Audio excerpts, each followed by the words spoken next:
Hello, this is Eclipse at Dusk. Just call me Dusk or Eclipse. This is my first video. I hope you all enjoy this story. I have permission from the author to make this link of the author's work for AO3 and Wattpad will be in the description. That is all. Now enjoy the fanfic that we have today. It's a good one. A World Once Familiar. By A Snazzy Guy. Summary. If you had to summarize the previous 5 years of your life into one word, to encapsulate squidnapping, murder, imprisonment, survival, and forced evolution in order to see the next day, it would simply be torment. You were supposed to just be the average Inkling, Y/NL/N, known by many as the secretive, small-time singer Seaside, known best for his hidden identity and performances by the street, in garages, bars, wherever one could stop to listen and give money. Those days came, and before you could learn to appreciate them, they were gone, just like you were that fateful day you woke up away from home, just like the day you were banished to the oceans and the dangers of the planet 4546b, and just like the day you finally returned home, 5 long years later, to a world once familiar. Chapter 1, Return to Inkopolis. Y/NL/NS Containment Log, Entry 1. The last thing you remembered was the sensation of being cold. Something like the wind blowing just under your shirt, or the sudden chills that would bring an unprompted shiver to your spine. It was a strange thing to remember, seeing as you could remember finishing some kind of performance as well. You remembered playing a song to a crowd, smiling through a mask that covered your mouth. You remembered packing up a microphone, passing off a guitar, and walking away with the night's earnings. You remembered turning a corner, pressing on into the darkness of the night, and then, that sensation. A chill. And now. Lights. Blinding lights, and the feeling of sitting on your knees. Walls, all painted a sterile light, and glass walls in front of you. This was a cell, and you were some kind of exhibit. That was something you could remember, now that you thought about it. Oh, and you could remember your first reaction to the ones that had put you here. MMM. Through a chill, your body had quivered, involuntarily jerking you awake. It was funny, you didn't remember falling asleep, yet here you were. Ugh. Your eyes slowly opened, blinking a few times as you planted your hands beneath you, pushing yourself up to the side of a thin mattress. Yeah, you normally slept on one, but why did it feel so lumpy? With a look up, any sleep in your mind vanished, replaced by confusion. The wall in front of you was white. Sterile in color.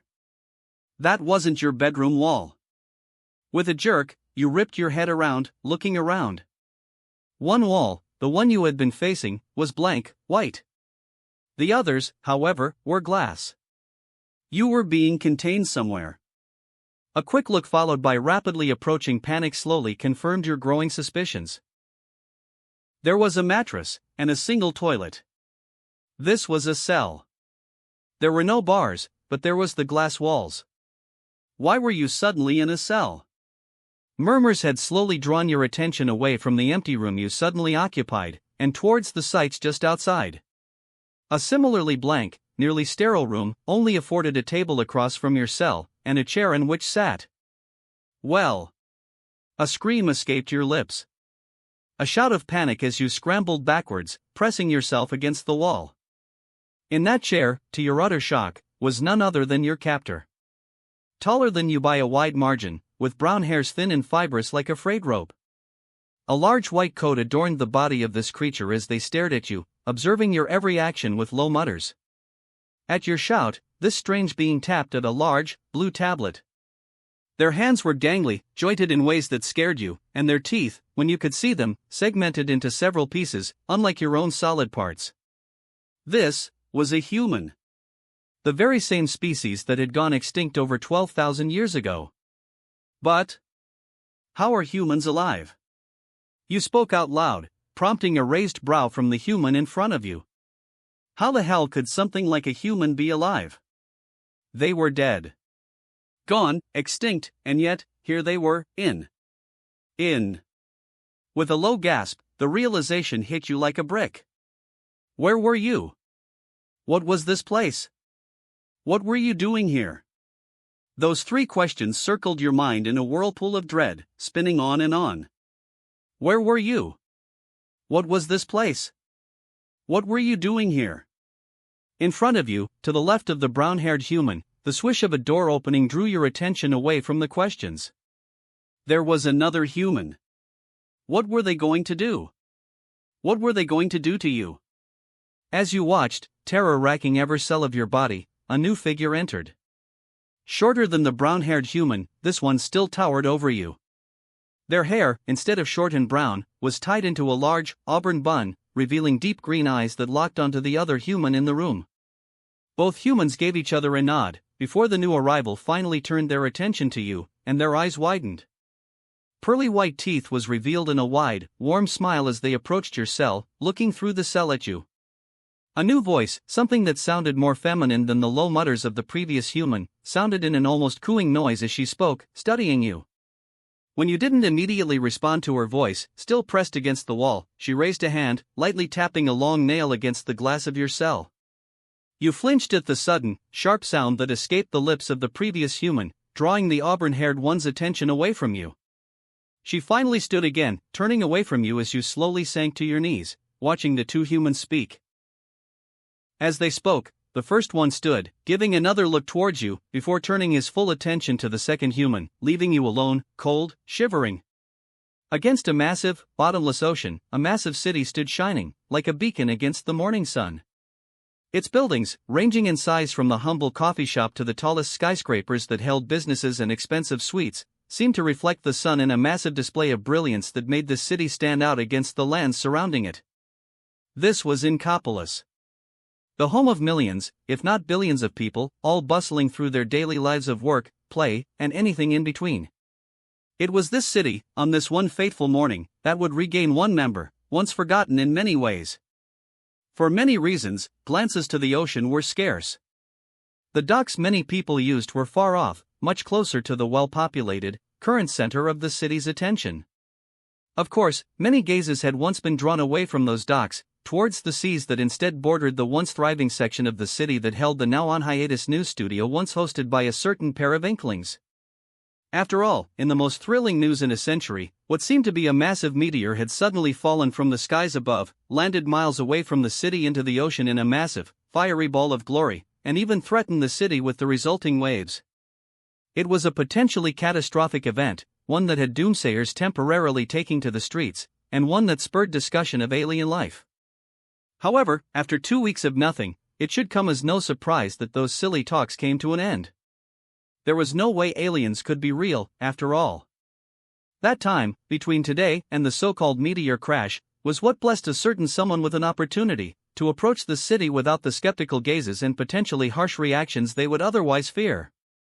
So, beneath the waves of the great ocean, a massive, sleek vehicle slowly approached the city, keeping deep under the water in a metal vessel appropriately colored to match the water with dimmed lights, all in attempt to avoid detection. They were so close to reaching solid ground, to being back in the great city of Inkopolis. To be found and called out this late would be catastrophic. A fair distance under the ocean's surface, and much closer than this submarine's pilot would have initially thought possible, the vehicle's slow path towards the city finally came to a halt. This was it. This was what the pilot of the submarine had waited all this time for. Unseen, unheard, and unknown to the world, the sound of a gasp echoed from the water's surface as a lone figure suddenly burst up, paddling a few feet towards the nearest meeting point between land and sea. Dragging themselves up and out, a single Inkling came to a rest, sitting down on a concrete outcrop in the morning light. They just needed to dry off, and their job was done. Panting lightly, this Inkling whipped his head side to side in a rough shake, showering the concrete around him with water droplets that once soaked his hair, a set of strangely colored, dull gray tentacles. With a deep breath in, your hair slowly shifted in color. What was once dull gray faded into a deep blue, accentuating a new detail of the already anomalous colors you had shown in a matter of seconds. With the sun shining directly against your pale body, drying off a torn, rubber shirt and shorts, a golden sheen seemed to flare up in your hair, as if someone had covered it in a translucent film. Another second later, as if someone slowly turned up the opacity on a layer of some art piece, more gold settled into the tips of the various tentacles that acted as hair, turning what was once a passably average hair color into something eye-catching. Shaking the last drop of water off a pair of dark rubber footwear that almost looked like flippers, you took one more slow breath in, steeling yourself. This was it. You just needed to go into the city, act natural, and try to get a glimpse of life. You had many things you needed to do, but for now, after all this time, you just needed to see a sign of life. An inkling, someone of your own species. Y/NL/NS Containment Log, Entry 5. To you, time became meaningless about as quickly as the hope for freedom. You had woken up so many times, from dreams of being home or the idea that this was some kind of nightmare, only to be greeted once again by white walls and a glass cage, with one of those two humans you had kept seeing staring into your soul. Strangely, the male human, the brown-haired one with olive-toned skin, rarely tried to directly interact with you. It was only silence and cold indifference when you would occasionally try to stand up or move around. The most action you had ever seen from that human was the third time you had woken up, a few days ago. You had just been woken from a dream by the sound of a loudspeaker in the ceiling, announcing something in the human language you had exclusively heard since your appearance in this place. You couldn't remember the dream, but you did know it was something you wanted. Something you missed. Your chest had been so full of longing, so full of sadness at the idea that you would probably never see the things you had before, that you had simply broken down, given in to your emotions. The male, brown-haired human had been too busy tapping away at his blue-screen device to notice you waking up at first, but the warbled sound you naturally made while speaking, as if you were underwater, quickly caught his attention. To the male human's surprise, this wasn't some attempt at communication from you, or talking to yourself. Those laborious sounds, punctuated by heaving breaths, were sobs. You, contained in a cell, subject to study, had started to cry. After a few moments of silence, the male human looked down, pausing over his work, before looking back up at the shaking figure in the cell, standing up. He had never seen a specimen act like this under confinement. It was curious, but a sad sight to see. A low thunk reverberated through your cell as the male human sat himself on the ground, his back pressed against the glass wall that separated you two. "Don't cry, now." The male human spoke aloud, addressing the alien creature. Communication attempts had been made, albeit unsuccessfully. If he wanted to watch anyone speak with you, it would be through forcing you to learn the human's language, a process that they were in the middle of trying. Someone is on her way. A lovely woman who wants nothing more than to speak to you. The male human spoke again. He wasn't attempting to make himself heard by you, but maybe his intent could somehow get through. Your crying had ended already, but the sniffles and tears hadn't. "You'll love her, little creature. Just as much as I do," he added, his eyes turning upward. On cue, in the opposite end of the room, a door opened, revealing a familiar face to the human, and to you. "All right." An auburn-haired face and a wide smile greeted the male human as the second, female human you had seen entered the room, holding a few items in one hand. "I got those cookies you asked for, but getting them from the kitchen wasn't exactly a cakewalk, you know?" She spoke, before something in her mind clicked, and her green eyes finally made the jump between the male human and where he usually sat. "The floor's that comfy today?" she asked, a brow raised. "No." The male human gestured behind him, where you were currently sitting, watching the interaction with tears brimming your eyes. "The specimen. Well." He let out a sigh, turning to look back at you as you hiccuped, letting out some words in a language he couldn't understand. "It's crying," he revealed, prompting a sudden, concerned look from the female scientist. "Crying?" "Hold on," she rushed over to the glass cell, where you sat with a blanket around your shoulders. "Hey, buddy."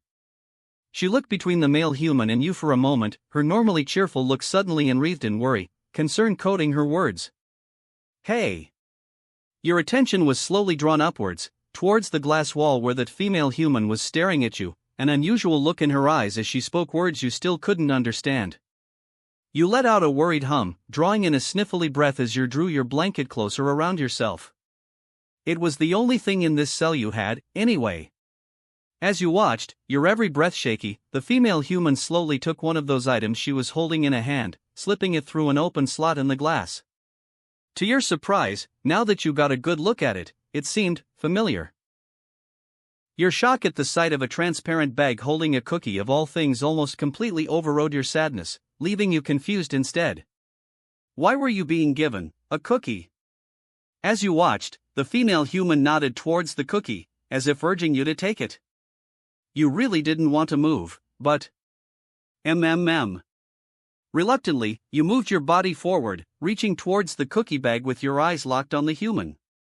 The small frown on her lips slowly began to turn upwards as your hand hovered over the baggie, before you snatched it towards yourself, backing away from them again. A smile crept back onto the female human's face as you slowly tore the bag open. As if to assure you of its safety, the female human took another cookie, handing it to the male scientist with a nod towards you. The two humans, without any hesitation, opened up their own baggies, taking the crumbly treat in their hands and biting into them, the female with a smile and the male with a nod of approval. Slowly, you brought the cookie to your lips, taking a nibble at first to allow a few crumbs to pass into your mouth. They tasted good, sweet. Better than any of the other food items this human had slipped into your cell. To a sigh of relief from the female human, you took a full bite from the cookie, slowly enjoying the treat in lieu of your earlier tears. Ha! Your voice, dry as a desert and as rough as sandpaper, made itself known in an audible, surprised sound when, after an hour of trudging through empty alleys and streets, you finally found the center of Inkopolis life, the great Inkopolis Plaza. Only to find a nearly empty lot, finished with closed stores and a dark studio. There was nothing here, except for you, and the occasional jellyfish. The jellyfish were fine company, good to see, but that wasn't what you were currently seeking. You wanted to find, well, someone like you. An Inkling. Someone you weren't finding here, that was for sure. Well, there was a subway entrance at the back of the plaza. You may as well start with that. Y/NL/NS containment log, entry 10. Hello? A familiar, female voice spoke from outside your cell, trying once again to coax you into interacting with them. From your several days here already, you had picked up several words, ones they seemed to use all the time around you. There were the obvious greetings. Their words for hello, hi, and so on, but then they'd speak words like creature, aurora, and altera. What any of them meant was not something you could fathom. Hello? The tapping of nails on glass finally drew your attention upwards towards the female human, who gave you a smile as soon as your blue eyes met her. She was currently sitting on the floor, watching you as the male human sat nearby, on his chair again. She gave you a cheerful wave, and as you watched in light surprise, she reached into a pocket of her white lab coat, drawing out a familiar bag. Several cookies were held up by the human, and as your eyes locked onto them, the human made a quick gesture with her hand, speaking more words. Their meaning passed you by, but that gesture she kept repeating. She was saying, "Come here." She told you again, urging you to approach her. She watched with curious, hopeful eyes as you slowly stood up, taking a single step towards the glass wall. Yes. Come here. She continued to urge you, using more of those words you had slowly begun to pick up on. Her slowly building excitement came to a peak when you finally sat down again, this time in front of the slot in the glass wall separating human and Inkling.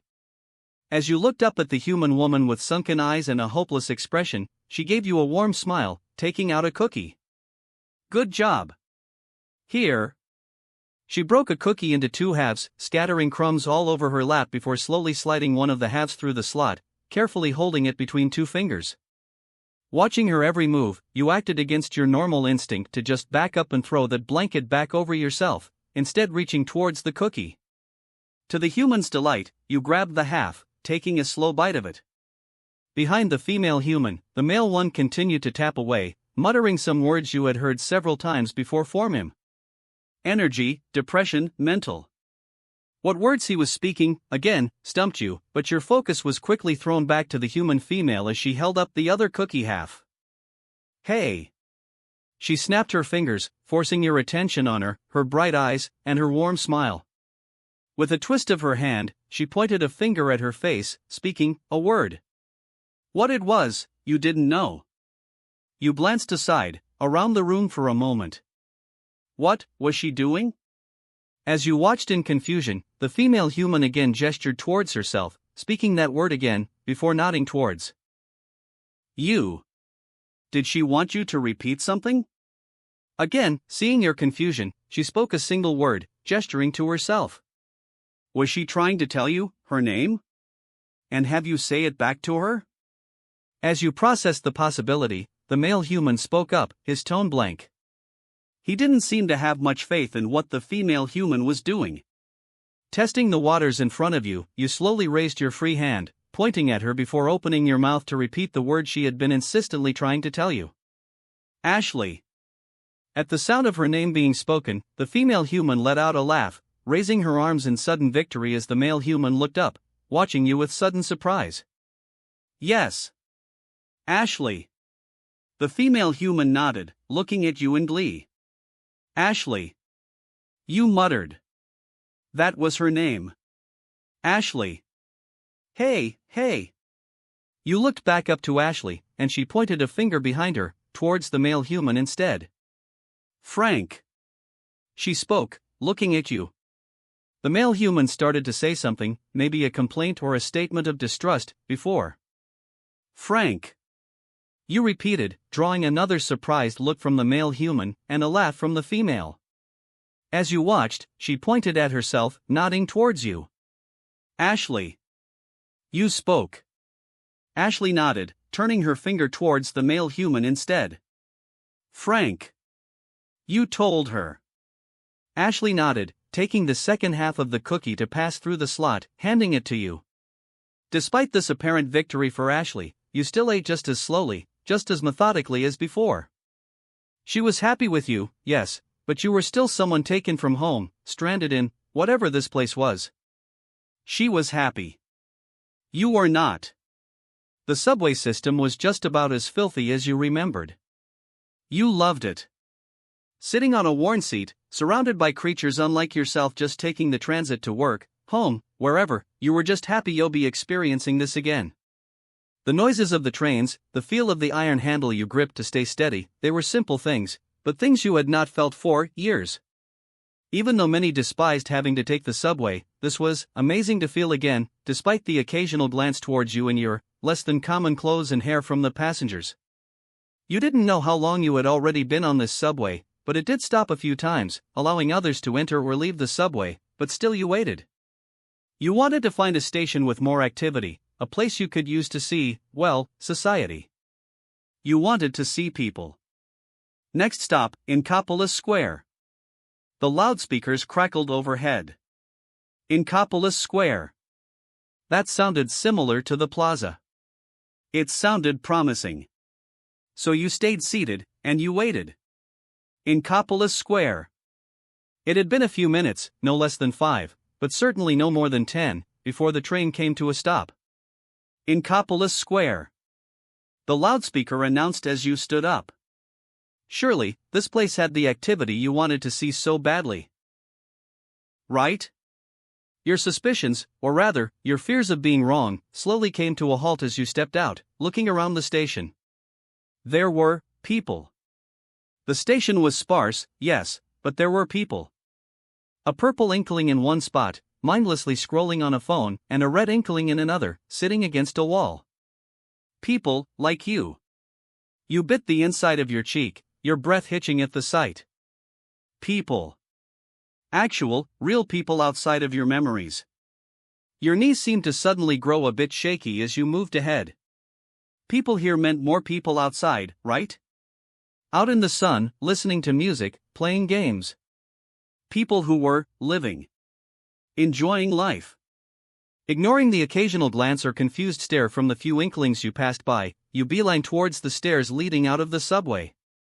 Come on, come on. The sun, despite having seen it an hour before, almost blinded you as you finally emerged.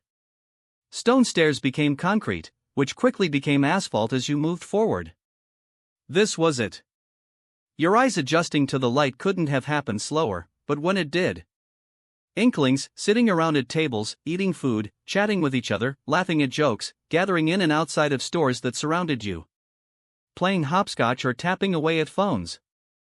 It didn't matter. These were people, just below or matching your age. People like you, just enjoying life. The people you had wanted to see this entire time, they were here, and even if you didn't live in this area, well. Your voice, low and raspy, went practically unnoticed as you let out a single laugh. This really was it. I'm here. Y/NL/NS containment log, entry 15. Hello? The still cheerful voice of Ashley, that female human, greeted you along with the low sliding of a door opening up. Frank was still present, tapping away at his device as he always had been. Non-stop, since you had first arrived, any time he was here involved rigorous note-taking, and even the occasional picture of your form. What he needed it all for, you could never fathom. Hello? You responded, using the same language spoken to you, this human language. That single word was what most of the humans you've seen here had spoken. From Ashley greeting you to Frank noticing you looking at him, even other humans you had seen peek into the room would exchange a hello and greeting. You ready for your practice today? Ashley asked, pulling a small metal rod from her hand. With a thwick, it was extended into a pointer. Without waiting for you to confirm or deny your willingness, Ashley flicked her pointer, until the metal tip was pressed against her cheek, adjacent to the pearly white teeth that she was currently flashing at you in another smile. Ashley. You named eyes following the pointer. Ashley nodded, raising the pointer until it rested against the thick, auburn locks that currently tumbled down to the middle of her back. Hair. You stated. Ashley nodded again, moving the pointer. Now, it pointed at the white article of clothing that she wore over a plaid, button-up shirt. Coat. You pointed out. In hindsight, it was strange that she always wore a lab coat when visiting you. It was never closed up to protect her clothes or skin, nor did she ever seem to be handling dangerous chemicals or materials. It was as if she decided to wear it just because she was, by all means, a scientist. Well, the exact word she always used was xenobiologist. Okay, what about? Ashley turned her pointer to instead press against the knee of the other human, Frank. Frank. You named the male scientist, only to get a glance up from the human in question, before he went tapping away again. Now, what is that? Ashley asked, tapping the blue device Frank was holding. That one was hard. It had a rather long name that you had only heard once. It was, personal. Digital. Assistance? You tried to answer, unsure of yourself. In response, Ashley shook her head. It's a personal digital assistant. No need for the GUH sound, and it is the one assisting, not the assistance it gives. Besides, you can just call it a PDA. It's much easier. She assured you. PDA, okay. You slowly nodded, eyes dull as you continued to follow the tip of the metal pointer with your eyes. Ashley was always so happy. Happy to see you, happy to teach you more of her language, even if you could only stumble through a few words at a time. She was a bubbly person. If you had met her under different circumstances, you might have been just as happy to be around her. Right now, however. How's the report for Zachary going, hun? Ashley spoke up, looking back at Frank. Nearly done. I just need to finish my conclusion and have Tim spell check. Frank responded. Great. There's just much about this little guy, alright. Ashley turned her head to face you head on. Rapid fire. I want you to answer my questions. Get a bunch right, you get a treat. Okay? She asked. Slowly, you nodded, meeting her eyes. Questions meant she wouldn't be pointing at things, but using words, including ones you potentially didn't know. You had both picked up and been taught enough to listen in whenever she or Frank spoke, but you couldn't manage more than a word or two in serious conversation. What's my name? Ashley. What is my husband's name? Husband. If your translation was correct, she meant her lifelong partner, the very same male human in this room. Frank. What am I wearing? A shirt. Over the shirt, I mean. A coat. What kind of coat? A lab coat. Where are we? This was a tough question. In your many days here already, you had listened to many conversations about this exact topic. There were mentions of a spaceship, you could remember that much, but the name. Something with an A. Allure? No. Aurora, Aurora. You answered. That's right. You were on the Aurora. A spaceship, currently hurtling through empty space, away from the Earth you had once called home. That was a fact you found way too easy to forget. What am I? Human. What is this number? Ashley held up a hand, with a certain number of fingers outstretched. 4. What is Frank holding? A PDA. What color is my hair? Red. Auburn. Auburn. What's your name?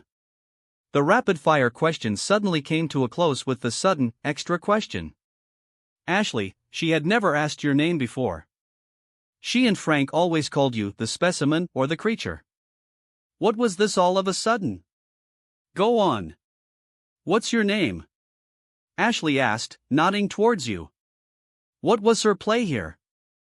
Why would she? Ash, I don't think that's a good idea. Frank warned, a low tone creeping into his voice. I don't care. We're not getting any more specimens, not of his kind, at least. Ashley told him. Right, the intelligent life statement. You know, Altera just trying to not be sued? Ashley asked, a brow raised as she glanced to her husband. Yeah. No capturing members of a species that's been proven intelligent. Frank stated. Yup. We already know this guy's intelligent, so I may as well. Ashley turned her attention back to you. Go on. What's your name? She asked again. When you only stood in silence, stunned by the sudden question, Ashley's smile only seemed to brighten. Here, let's see if this will help ease you. From a pocket of her lab coat, Ashley pulled out a lanyard with a plastic card about the size of her hand clipped on. It was that white, plastic card that Ashley pressed against the glass, showing off a portrait of her already familiar smile, and a few words you simply couldn't read, no matter how you looked at it. It was the human's language, one you barely understood even speaking. Frank and I, our last name is Durham. Frank Durham and Ashley Durham. Pretty handsome name that stud over there has, right? Ashley asked, gesturing to her husband. So, you've heard my name. My name is Ashley Durham. What's yours? She asked again. Slowly swallowing, you bit a lip, looking down. My name is. You paused for a second, considering your words. You had to be sure you were saying the right things. Who knew what they'd do if you accidentally insulted them? With a deep breath in, your eyes locked onto Ashley's, and with the clearest voice you could muster. My name is Y/NL/N. Throughout this new area, this Inkopolis square, you were excitedly, almost frantically looking around. That was an Inkling eating lunch, just like you had done so many times already. That was an Inkling exiting that store, having just done the same kind of shopping you could have done years ago. These were people, like you, doing activities that you knew. It was exhilarating to see. How long had it been now? Not that it mattered. Ignorant of any stares or side eyes you received from standing around, your oddly colored hair, or your strange set of clothes, you continued your quick, silent inspection of the brightly lit area, and the life going on within it. A purple Inkling leaving the subway, a blue Inkling entering the large tower that seemed to act as a centerpiece to the arena. Strangely, that tower looked similar to the battle lobby Inklings would gather in to recruit for turf wars. But that probably wasn't the case. Battle lobbies always had a great zapfish, a towering catfish-like eel that wrapped around the massive towers, providing both a landmark and a source of power to their particular section of the city. Either way, there were still so many people. A red Inkling entering a shady alleyway, a dark green Inkling entering what looked like a shoe shop. A couple in front of a food truck. There were even Inklings who, like you, just seemed to be taking in the sights, such as a green Inkling that stood in a corner of the square, scanning each of the Inklings near her until, strange enough, they landed on you. She had started to look away from you, before something seemed to click in her mind, and she looked back at you in a double take, staring at both your unusual rubber clothes and your hair. If you hadn't understood her reaction to your appearance, you might have approached her, to see what she had found so wrong with you. Before you could entertain that thought any longer, speakers across the square suddenly blasted to life. Unlike the previous ones in subways or trains, these speakers were clear as day, with not even the afterthoughts of static as they poured out a musical cue, the sound of records scratching, mixed with a girl's voice singing out a quick phrase. Across from you, a large TV screen had switched away from some advert in the meantime, instead displaying an animated transition to some title? Name? Either way, it was a phrase you almost completely missed the reading of. Off the hook. You muttered, watching the name slide up to the top left corner of the screen, allowing most of it to instead show the view of some studio, displaying two people, a large TV between them, and in the corners, what seemed to be a view of the same street you stood in, something someone was quick to capitalize on by waving in the background, now visible to everyone possibly watching this. Y'all know what time it is. Across the square, the left figure, a short, pale, pink, describing her as a single color was, as with most Inklings, tough. It was white hair that faded into pink tips, something characteristic for many of your kind. Female Inkling sitting back on a beanbag announced, flicking a wrist in a quick pose for the flair she seemed to desire. It's off the hook, coming at you live from Inkopolis Square. The figure to the right spoke from behind a DJ's turntable. Now, describing this second figure should be easy. She was the opposite of the first. Tall instead of short, dark-skinned instead of pale, her hair was much longer, dark and fading into green instead of the short, white, and fading into pink. While the short Inkling wore a single-piece outfit that covered most of her body, what you saw of this one really didn't do that. The short one had gold eyes, this one green, and so on. However, despite the two being clear opposites of each other, two primary differences caught your eye immediately. Maybe it was how long you had gone without seeing another Inkling, but something about the one on the right seemed questionable. See, Inkling hair typically ends in rounded tips. Be it dangling at the waist, tied into a bun, or whatever, it was a rounded end. This Inkling, whoever she was, had conspicuously pointed tips, almost more akin to a snake's tail. Additionally, an Inkling's hair always bore suckers, yes. This was basic squid anatomy. But those suckers were always on the inside of the hair, opposite of the colors that set each one apart from the last. Conversely, the suckers on this Inkling were instead set on the outside, providing spots of white against her darker hair. Two small details that caught your curiosity. Probably just some new hairstyle. Back to the news they were broadcasting. Check it.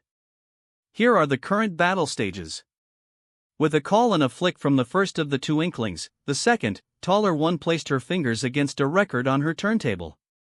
To the beat of a background track, she quickly turned the records, producing a scratching sound that ended with a stinger note, prompting a sweeping shot of some area you vaguely remembered, one that must have been set aside for turf wars. A second scratchy cue followed that one, before the two quickly exchanged remarks. Something about large shoes needed for a ride somewhere. Following that, a quick transition washed over the screen, removing the currently revealed screens. And here are the ranked battle stages. Once again, a set of record scratches cued the reveals of two more stages, followed by yet more banter, and yet another transition. And here are the league battle stages. Came yet another announcement, followed by two more stage reveals. It seems this was most of the news the two performed. Oh well, it was something new, nonetheless. Just as the two got ready to make their remarks on the stage choices for the third set of battles, the shorter Inkling took a glance away from the camera, towards something behind it. Her brows furrowed, and with a suddenly confused expression, she glanced back towards her fellow news anchor. Why is our producer freaking out?" she asked, concerned. "Read the teleprompter, Marina." Without waiting for an answer, she urged the second of the two to move on. "Ha?" The second Inkling, newly named as Marina, took a look downwards, towards her turntable. "Let's see here." She planted her fingers on the records again, adjusting a pair of large headphones as she gave the record another scratch to prompt a side-by-side shot of that tower you had mentioned before, the one that looked like a battle lobby. Two pictures of it were shown, one on the right, as it appeared now, and one on the left with a single, crucial detail, a great sapfish, coiled around it. That fish was not on the tower when you had arrived. "This just in," Marina shouted out, her hands suddenly brought up to her mouth, bunched up to add to her startled expression. Beside her, the first Inkling jumped up, startled by the shout. On the unnamed Inkling's head, a large crown bounced from the jump up. "The great Zapfish has disappeared?" Marina announced, shocked to her core. "Wait, for reals? I feel like I've heard this story somewhere before." The first one spoke up, finally recovering from the surprise. Eyes locked on the screen, Marina dipped a hand down to the record for yet another scratch as if the turntable controlled the TV, and on cue, a new picture showed up, displaying an almost familiar face. This was a picture of a female Inkling bearing hair tied into a bow behind her head. She was currently striking some kind of pose, one that you remembered clearly. The colors were hard to make out, as the image was in black and white, but you knew her. Her name was, There's more. Marina reported, hands planted on her turntable. Pop superstar Callie of the Squid Sisters has gone missing. Callie. That was her name. You snapped to yourself, finally recalling the name of the girl in question. Gone missing, huh? No. Not Callie. The first Inkling shouted out, hands planted beneath her. This is terrible. Do something, Marina. She demanded, looking around in some kind of panic. In response to the call for action, Marina scrambled to look around, as if searching for a phone or something she could use to try and do anything. Okay, I'll try to put together a search par. She almost had the decisive. On made to do something about this, before. Whatever, I'm sure they'll turn up at some point. With a dismissive wave, the first Inkling laid back down, all the concern and gusto she had just shown simply gone. On the one hand, it was kind of messed up to be so dismissive with the disappearance of a massive celebrity like Callie. On the other, well, celebrities often went crazy amounts of time forced under the eyes of the public. It was completely possible that Callie had just wanted a break, and that the public was taking it poorly. While you couldn't blame that Inkling for being completely dismissive, this still seemed like a large cause for alarm. In other news, the first Inkling started, clearly trying to change the subject. But shouldn't we form a search party or some? In response to the first Inkling's dismissiveness, Marina tried to speak up, to become the voice of reason. After all, this wasn't exactly a regular occurrence. However, once again. And that's all the time we have. The first one looked behind the camera before making the announcement, hopping off her chair. Beside her, Marina hesitantly pushed her turntable aside, wheeling it out of sight. Until then. The shorter Inkling spoke up, and following some kind of internal cue, both Inklings acted at the same time, stretching both arms out to rotate around them before ending in a quick, and fairly easy to remember pose. Don't get cooked, stay off the hook. They both spoke in unison, holding their poses for a moment longer. As Marina's pose began to falter and she let her arms fall, the TV cut out, suddenly showing the same set of ads it had done before. That was. You let out a short huff, trying in vain to clear your scratchy throat. Any vocalization you made was almost unnaturally hoarse, raspy. No doubt a direct result of you simply not speaking for unfathomably long periods of time. You didn't even spare a hum to speak your thoughts about what you just watched. Nobody would listen, anyway. Now, what were you doing before that sudden new broadcast? Right. That Inkling. You cast another curious glance in the direction you had previously spotted the Inkling you caught staring at you. You didn't know what you expected, but that Inkling was, in fact, still there. Wearing a kimono, hiding her features under the shade of a thin umbrella, she seemed almost fixated on you. Trying her hardest to take in whatever details she could find about you just by looking. If she had simply glanced at your hair and looked away, then maybe you wouldn't have found it so strange. But with how focused she was, it seemed almost suspicious. So, you might as well. After a few seconds of locked eyes, the green Inkling glanced around her, confirming a lack of spectators to the silent staring contest between you two.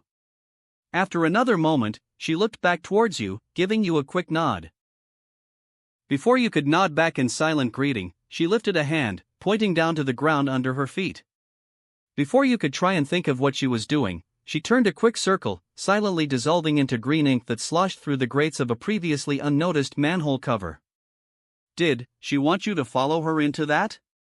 Unsure, you slowly stepped away from the previous spot you had taken, simply standing around near the middle of the square, towards the manhole cover. There was no way this could be good. Why should you just follow some stranger into a strange area? It was a stupid idea, but depending on what met you, you'd be able to defend yourself. Besides, you didn't have any money to spare. Might as well pursue what you could find, anyway. Crossing the square brought no trouble, nor did a quick crouch down to study that strange grate you had found. It was unusually warm to the touch, something that brought furrowed brows to your expression as you contemplated your options. Surely, this was dangerous. You had no idea what you were getting into. This could be something you weren't safe with. You could be in danger going through this. Well, you were well acquainted with the idea of danger. With a nod and a deep breath, your body melted into dark blue ink, allowing a squid to fall through the grate and into wherever you were being led. Y/NL/NS Containment Log, Entry 30. This human language, something Ashley and Frank had called English, it was difficult to learn. However, Ashley had yet to relent in trying to teach you of it, to communicate with you. Day after day, week after week, you were being given sweets in return for naming objects, repeating phrases, or answering questions. It was like you were some kind of parrot, to be kept around like a pet. No matter how much you were given food that outdid the fabricated mush you were otherwise given, no matter how many warm smiles Ashley gave you, or words of greeting Frank afforded you between his constant typing of reports on you, you couldn't ever forget the truth. This was a cage. No matter how you were treated, no matter how much encouragement and support you were given, you were locked in a cage, away from home.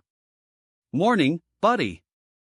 The perpetually cheerful voice of Ashley greeted the sudden arrival of the same woman into the dark room you were in, shortly followed by the flash of white lights, revealing you to already be sitting up, your knees hugged to your chest with your blanket hanging around your shoulders.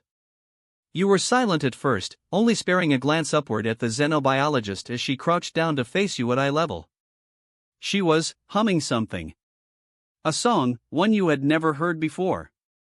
As Ashley watched, waiting for you to act, you slowly unfurled yourself, standing up to stretch your legs and face the human. Your blanket was still wrapped around you, warding off the constant chill this place always gave you. You rarely spoke with her outside of whatever exercise she was trying to get out of you, but any time you did speak out of turn seemed to always be met with delight. It was as if she was genuinely happy to talk with you, instead of just, well, communicating with some alien specimen. Song. You spoke up, that rarity of your words quickly forgotten. Your ability to speak the human language was still rough at best, but you were still trying, even if it was just to humor this scientist. Sorry, song? Ashley repeated, pausing her humming to contemplate your single word, a smile quickly growing on her face. What, song? You asked, struggling to get your meaning across. At the revelation that you were, in fact, asking a question, Ashley's face lit up, and a single laugh escaped her open lips. This was the first time in a few days you had initiated conversation instead of her, and the first time ever that you had asked a question. Oh. The song I'm humming, right? Ashley asked, watching your almost empty expression as you nodded, confirming her suspicions. Instead of immediately answering, she turned away from you, giggling to herself in glee. Was she really so excited just to hear you ask something? Was she okay? Sorry. Ashley looked back at you, her eyes practically sparkling as she spoke. It's a song Frank and I listen to all the time.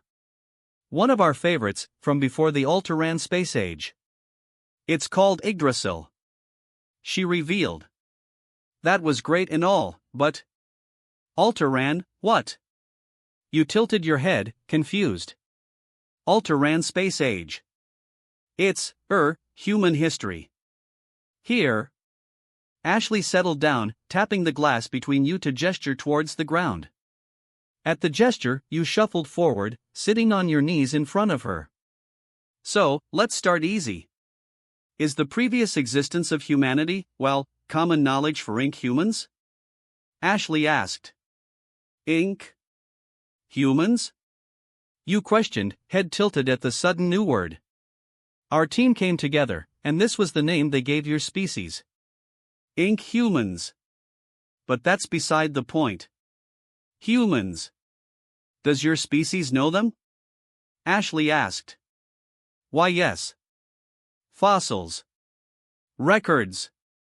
You confirmed, naming what evidence you knew of. Ashley nodded in response, biting her lip as she struggled to think of something. Well, as I'm sure you're aware, we are not extinct. Not yet, anyway. She chuckled to herself at the remark. No.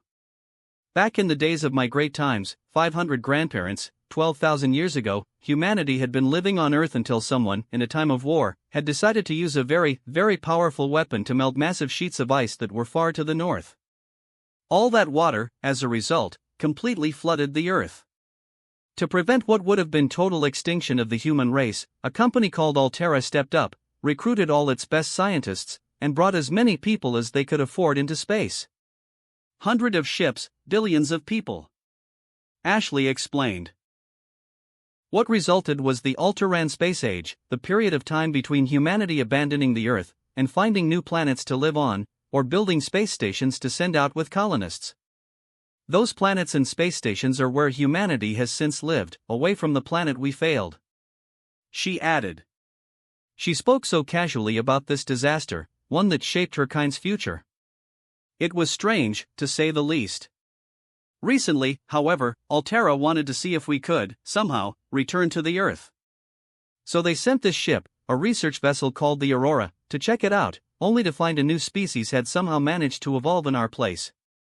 Confusion started to set in your mind as Ashley continued, her cheerful tone slowly fading away.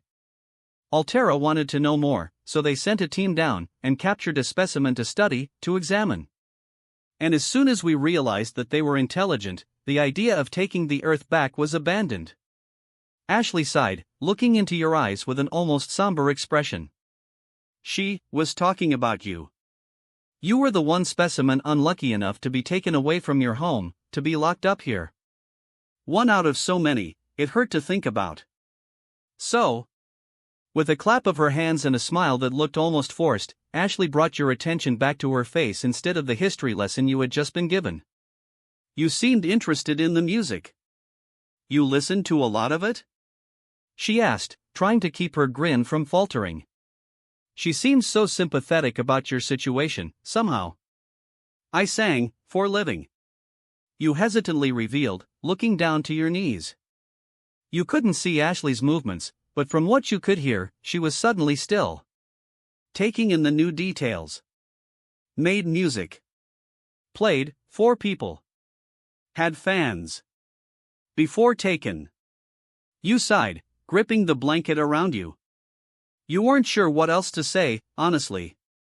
That had been most of your life at the time, only for all of it to be taken away in an instant. Now, you were drifting through space, prisoner to a species believed long dead. It was pathetic. Did you enjoy your life? Ashley asked, her tone slowly morphing. That cheerful layer was completely gone. She seemed to be regretful, instead. You paused for a moment, pondering the question. Your life wasn't easy, no. You had parts you would never want to experience again. Pieces of your past you had wanted to bury, to forget. But now, knowing you'd never see it again? Well. Yes. That single word seemed to increase the pressure in the room tenfold. In front of you, Ashley slowly shifted her position. Her back was planted against the glass wall, obscuring her expression. I see. Ashley whispered, pausing. Can you tell me about life, back on Earth? What did people normally do? How was it? She asked you, not looking back at you as she gave the question, facing her lap. Well. With a deep breath in, you thought back to your life. That morning was a long, quiet exchange of history between human and Inkling. Both of their races, and their past. The feeling of weightlessness followed you for a rather long while. At least longer than you expected, before light was quickly thrust back into your eyes. Yaao. With a warbled, hoarse shout, a dark blue shape shot out from a grate set smack dab in the middle of a large platform, set in, well, not the place one would expect on the other side of a manhole. Bright sunlight graced a set of floating structures, ranging from metal platforms holding various structures to rocks and debris.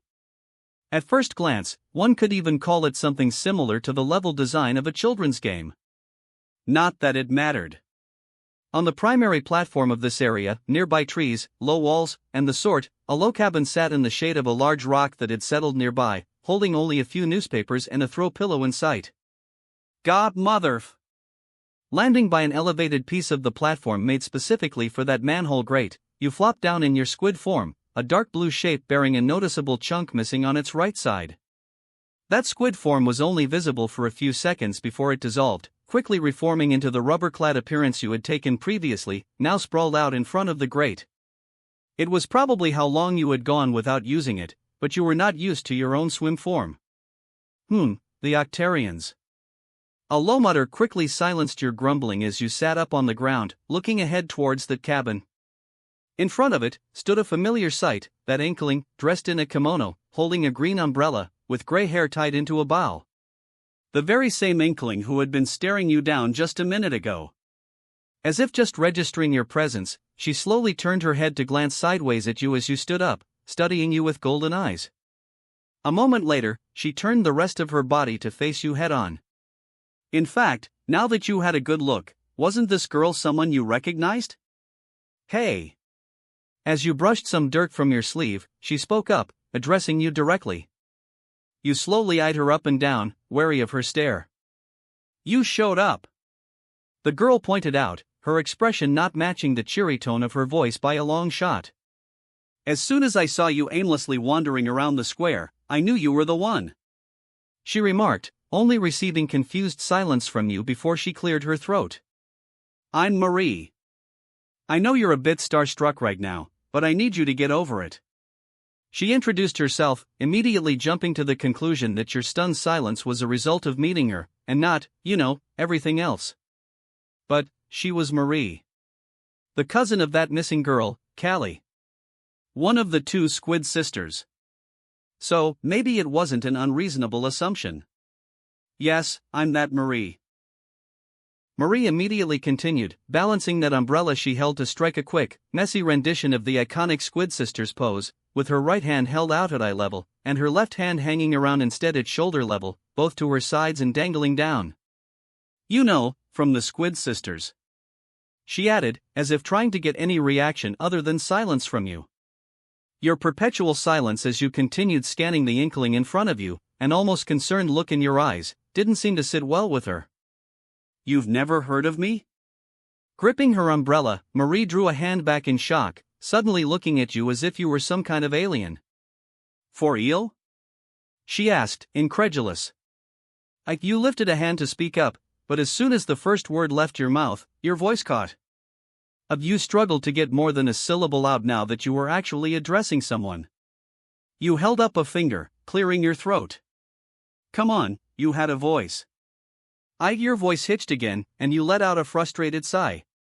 Just nod or shake your head, or something. Marie told you, watching your movements with mild concern. With a groan, you nodded your head. You'd have to ease yourself into speaking more than a few syllables, it seemed. Oh. With a quick shift in her position, Marie quietly twirled her umbrella, an awkward air growing between the two of you. Well, at least you haven't been living under a rock. She remarked, holding a hand up. Actually. You left the thought unfinished. No need to talk about that. Well, you'll do. Marie decided, steeling herself for what seemed to be a speech coming up. See, I've got a little thing I need help with. She revealed, watching your expression carefully. By now, you've heard that the great zapfish that powers Inkopolis is square missing. She told you, currently matching what little you did know in terms of that. Well, it's not just missing, it's been squidnapped by the Octarian menace. She declared. Now she had you lost. Octarian? As in, the losers of the Great Turf War? That race you heard stories about from your grandparents? They showed up after being the closest thing to folklore you knew, took the square's power source in particular, and disappeared? Okay, sure. But that was only half the story in the news. Wasn't Mary's cousin, Callie, also missing? Was that something she was also worried about? How do I know this? Marie asked, as if the questions you had involved her sources instead of her seeming lack of regard towards her sister. Well, on the outside, I may look like an absurdly talented pop star. She admitted, definitely doing her best to stay humble in these trying times. But in truth, I'm Agent 2 of the new Squidbeak's platoon, a secret society of heroes that saved the world from Octarians. She informed you, stopping you for a moment as the thoughts going through your head came to a sudden halt. New Squidbeak, Secret Society. What the fuck was she talking about? Now, I've been trying to keep an eye on the Octarians in my downtime, but I'm a busy girl. Marie paused at the statement, letting a downcast look enter her eyes for just a moment before regaining her composure. Ahem. I need you to take the great Zapfish back from those slimy Octarians. She requested, finally getting to the point she had been building up to this entire time. Are you in? She asked, looking you in the eyes. Again, you paused, thinking it over.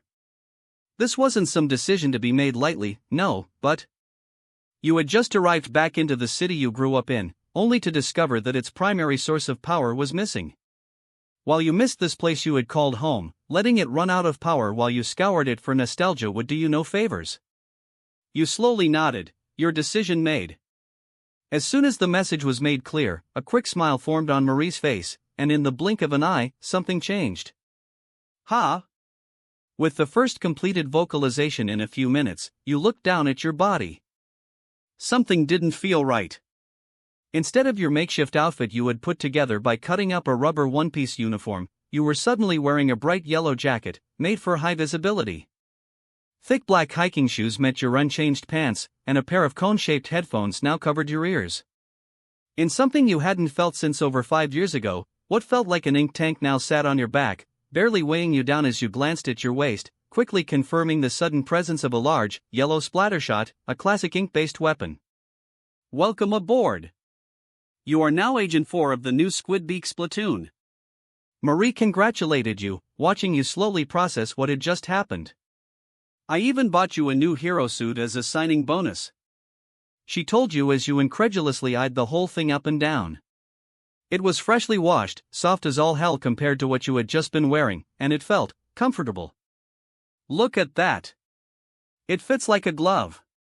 She told you, before. Quickly covering her mouth with a closed fist. She quickly muttered something to herself, and as you watched, her umbrella was snapped shut, and used to strike a quick pose, pointing it off into the distance. Now let's go tear those Octarians limb from limb from limb from limb from, well, you get the picture. Marie quickly stopped herself, instead turning to nod towards the walkway behind her, and the platforms leading out from where you first emerged into this place. Oh yeah, the entrances to the Octarian realm are invisible, so you may need to ink them to reveal them. She pointed out, nodding ahead. Taking the cue, you slowly stepped forward, towards whatever you had just been told to do. If you see anything suspicious, make sure to shoot some ink at it. Marie called out as you walked past. Inking before thinking, I always say. She added, bringing a light nod to your head as you took the weapon you currently had in hand. A simple splatter shot, yeah, but still. You hadn't held one of these in so long. Y/NL/NS containment log, entry 40. It had been, from your best guess, over a month, now, since you had initially woken up here. It just seemed to add to the endless days you had spent sitting down, speaking with Ashley, occasionally speaking with Frank instead, or staring in timid surprise at any other human to enter the room. It was a routine that quickly became familiar in the same way fear was familiar to an abused animal. It was that familiarity that led to fear being your first response when something changed. You had remembered waking up as normal, that much was clear to you. However, you had woken up on something new, something soft. Instead of that thin, lumpy mattress, you were on something large. Thick, stuffed, elevated. Something unfamiliar. Your heart rate had spiked as you realized the difference, bolting awake. Over you was a large blanket, placed over you as if by a loving mother. However, around you were still those glass walls. Morning. Near you, as you slowly took in the details, Ashley's voice made itself heard, that sure having grown back after several days. Now, as you looked around, taking in several new items scattered around your cell, Ashley stretched out from her previous position in that seat Frank always took. He'd probably arrive later. So, why? She cleared her throat, trying again to pronounce your name. Y/N. So, Y/N. She had been practicing your name in particular for several days, struggling to pronounce the word in your language. She was getting better, but it was an effort on her part. How do you like the setup? She asked, gesturing outward towards your cell. What had once been a bare, almost sterile environment was now covered in colors. Small toys, trinkets, stuffed animals, stuff of the sort were scattered around for you. In one corner was a little stuffed animal that looked like a little dinosaur. Another had a box that looked like a building project. You'd follow the instructions and end with a model of a spaceship, probably the same one you were on right now. It's more. You noticed, looking around. Ashley nodded, watching you get off the bed to gaze around at your sudden collection. I know, right? It took me forever to convince the guys in charge that you needed something more than just a bed. They can't seem to understand that people need enrichment. Ashley sighed, crossing her legs to watch you scoop up a rubber ball, giving it a few bounces on the floor. It's sad that they only agreed to give you that ball in particular when I mentioned it could help study your hand-eye coordination. She muttered, watching you throw it at the floor in front of you. It bounced off, hitting the wall before flying back into your hand, where you swiftly tossed it again. Ashley's eyes followed the ball for a few movements, watching it go back and forth, until it missed your hand at one point, instead striking you square between your eyes. Ack! You muttered a few words in your language that Ashley barely recognized as curses. She had asked you once about them in a spontaneous fit of curiosity. That curiosity had been satiated, at a cost to her mind. As you moved on from the rubber ball to instead study some of the toys you had been given, Ashley's mind began to wander. Her husband would be here soon, to start a new report on the Inhuman's response to various stimuli. In response, Ashley would have to start new activities, things you hadn't yet experienced here, to see your reactions. The thing was, from what she had seen and heard already, her hopes weren't high. She, Ashley Durham, was renowned in her field. She had published studies in xenobiology that had her name known to hundreds, if not thousands of people. Her thesis on the various species she had studied over her career had her name on plates of gold and her hand shaken by even the owner of Altera as she received awards. Her husband, Frank, had people inviting him to expensive dinners just for his association to her. Ashley Durham had studied over 2,000 different species, on this ship, over books, even in their natural habitats. But not one of them had shown the same sapience that you, an Inhuman, had. Normally, specimens were predictable. They were either friendly or hostile, depending on their environment, if they were predator or prey animals, or if they had a social group. They didn't have the intelligence to communicate, making dealing with them easy. They were fascinating, but they never seemed human. And then Ashley was assigned to the find of the century, an Inhuman. Bipedal, humanoid, intelligent. It was like someone had taken a squid and used it in a template made for humans. It was even capable of speaking, talking in human languages. But it's only a specimen, Ashley. Her supervisor Zachary had told her. It'll be just like any other creature. Part of a hive or mimicking human actions just like any other animal we've had in that containment. He said. And then you had been able to say her name. But she held a doubt, that maybe you were parroting words. Maybe you weren't as intelligent as she had hoped. And then you could answer questions.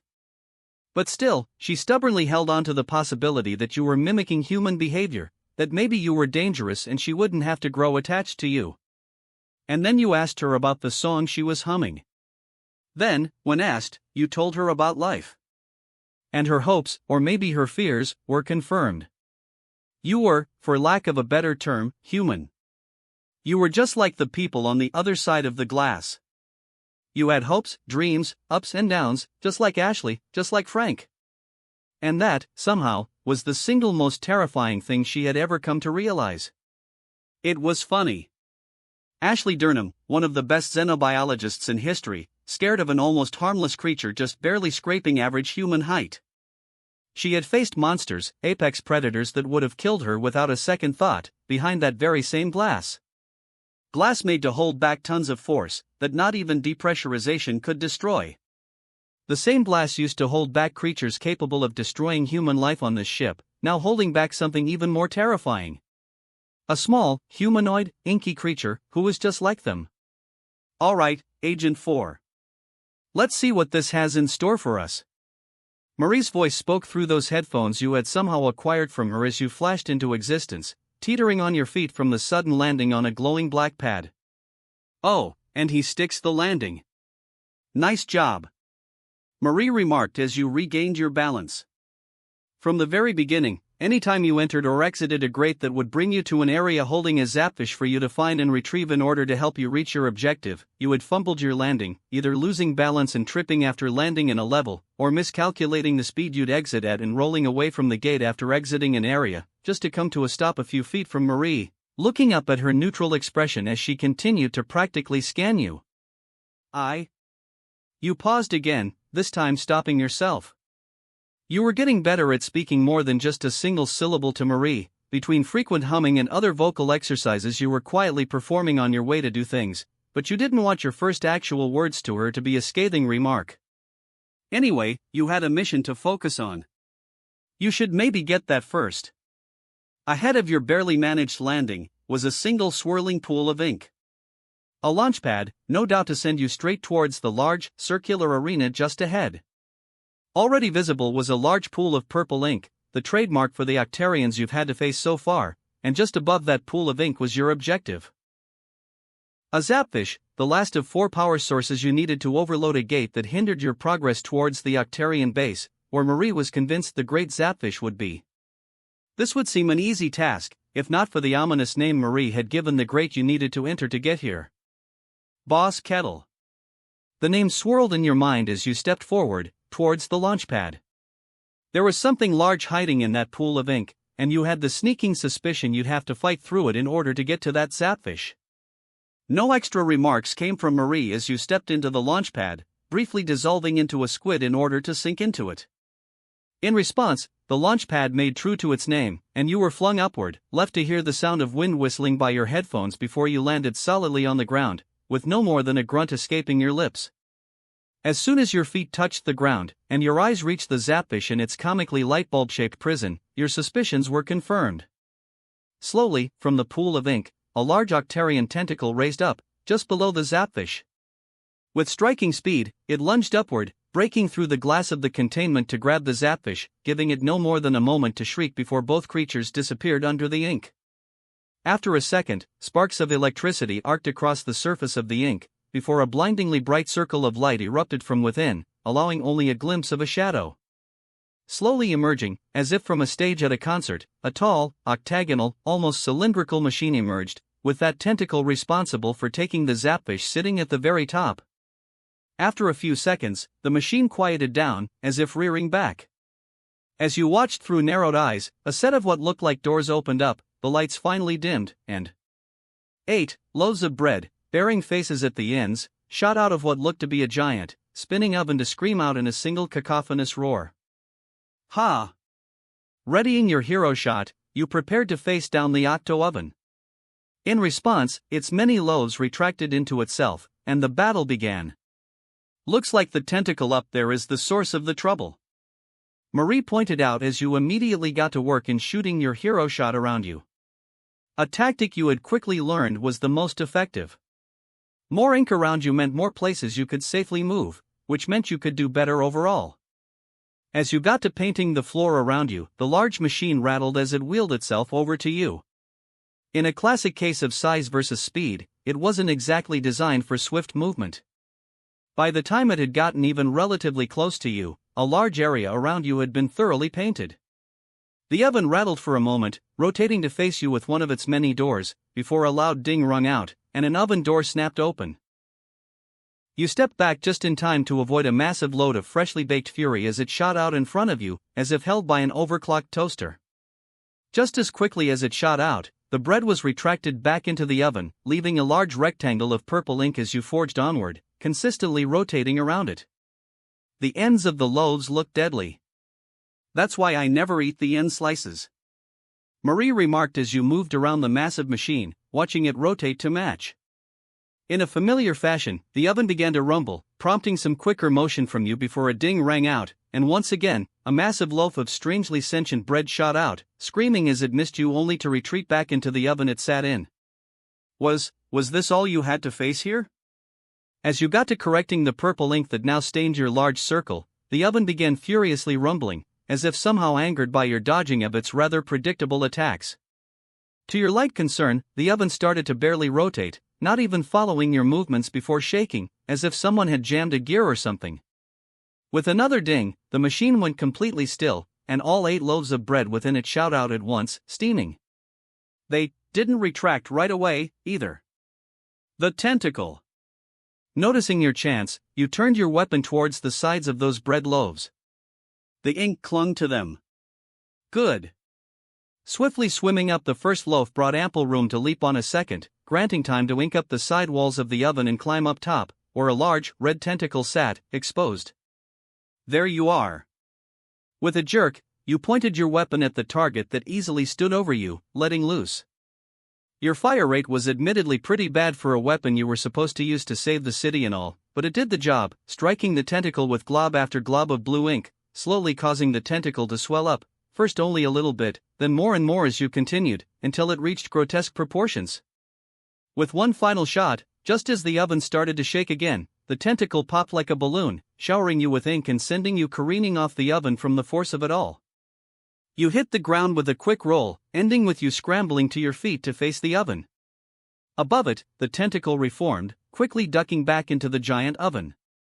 Gears and pistons whirred inside the thing, before 4 of its 8 sides burst open. Previously inkable walls flew off, scattering around the stage to allow room for giant vents to pop up, blowing steam as the top of the oven swelled for a moment. A second later, several purple shots blasted out of it, landing around you in purple swirls of ink. As 12 massive ink sticks fell around you, the ink that had been previously laid out was evaporated by another cacophonous roar, leaving you with a bare, more restricted arena. Churros! Marie exclaimed at the sight of the columns around you. Wait, nope. They're just columns of ink. She sighed as you and the oven both got back to work, one inking the arena, and the other approaching with the intent to kill. But there are fewer walls on the oven to climb now. Marie noticed as the oven immediately began to rumble, shooting yet another loaf of bread out at you. Dodging them had quickly become a matter of simply moving. If you didn't stop, it couldn't hit you. Easy.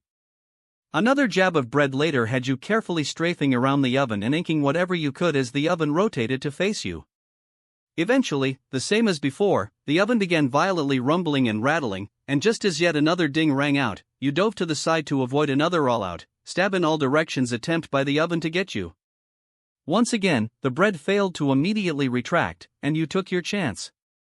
Scrambling up the bread, you continued to climb the toaster, taking little note of the increasing heat on its metal sides as you swiftly scaled in your journey to the tentacle.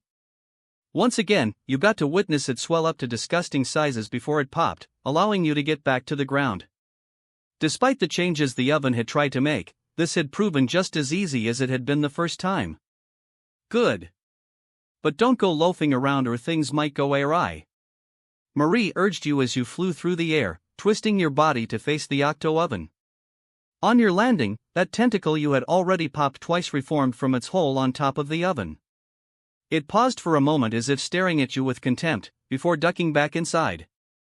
In yet another attempt to hinder your steady progress towards defeating it, the oven shot out all of its loaves at once, extending bracket from within the oven to cover the bread, effectively armoring most of it from your shots. With this increase in defense established, the oven let out yet another scream, establishing its desire to end your march here and now. The arena now cleared one more time, you both began your next clash. Wait. Armored bread? Marie asked aloud as you got back to word inking the ground around you. But armor? On bread? She added, flabbergasted by the concept as more of those ink columns from before appeared, walling off portions of the stage while a new device emerged from just beside one of the oven doors. A large bar, holding a number of spouts. Some kind of glazing machine has appeared, Marie pointed out. In confirmation, the spouts all activated, dispensing a large wall of purple ink that swiftly started to approach you. That wood to touch. What was initially a grace period of inking land became a sudden scramble to your right as the machine rotated just a bit faster than you, bringing a purple wall of death closer and closer as you frantically sprayed a path of blue ink in front of you, ducked into it to swim ahead, and repeated the process. It wasn't until 3/4 of the arena had been covered, and purple ink just started to cover your heels that the oven finally stopped with the glazer, retracting the spout-covered bar as the oven instead started to rattle, facing you with one of its doors yet again, just as you recovered from the sudden dash around the arena, with next to no ink to help you out. Your body jerked, and in order to barely another jab of bread, you practically flung yourself into the ocean of purple ink that currently covered 80% of the arena. All you needed was a moment to shoot down even a single glob of ink, and you could refill your tank. Just let the bread pass by and gah! Red light and sudden, almost burning pain flashed through your body as the oven quickly turned with the bread still extending, slamming into your back with enough force to launch. You could barely scream as your body rolled through purple ink, covering your suit in the hazardous substance. What was with the sudden mix-up? Damn it! The oven continued to rattle towards you as you pointed your hero shot towards the ground, quickly inking a small puddle to duck into. After a second of swiftly moving to gain some distance away from the oven, you shot out another path, leaping forward. You needed to take some space back. After several painfully long seconds of running away from the ever-approaching octo-oven, those red lights that sparked around you quickly flashed green, closing around your body. That was your armor, something designed by Lord knows who, but it was your greatest convenience. With it, damage that would otherwise splat you was instead redirected into a large splash of your ink, granting you a last-ditch effort to win whatever confrontation you were in, and wait for the armor to recharge. Your chance secured, you sprayed out another volley of blue ink as the oven finally caught up to you, rattling its doors once again. The scream of a passing loaf was barely dodged as you slinked around the machine.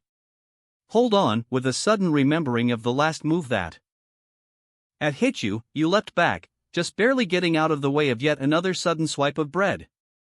The oven may be pulling new tricks, but you'd be damned if you refused to learn from them. You narrowed your eyes, satisfied with the ease of the dodge, as the oven began to rumble once again. It was pulling another one of its anger-driven moves.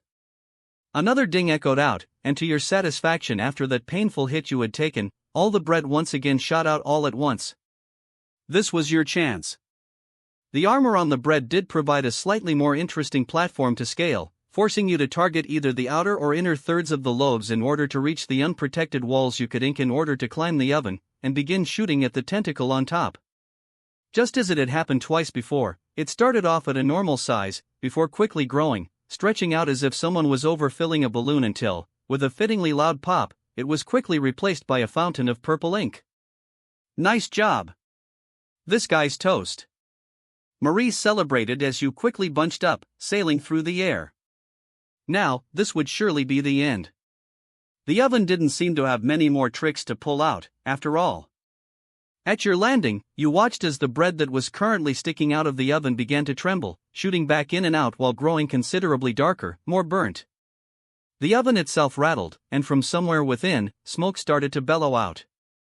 3 streams of smoke started to pour from large ventilation stacks on top of the machine, and after a few seconds, it froze up. Before the bread loaves, now burnt to a char, all stuck out yet again, meeting you with another cacophony of yells, the very air around the oven warping with the sudden heat it currently gave off. Whoa, he's getting heated! Marie called out in warning as yet another phase of battle began. Curiously, the ink from before had not been erased, leaving a massive pool of purple and blue ink as the overheating oven once again began rumbling towards you, and you kept moving, trying to keep your distance. 4. I don't want you to panic, but... Marie paused as you continued to move, quickly inking more and more ground near you in the oven to get some space.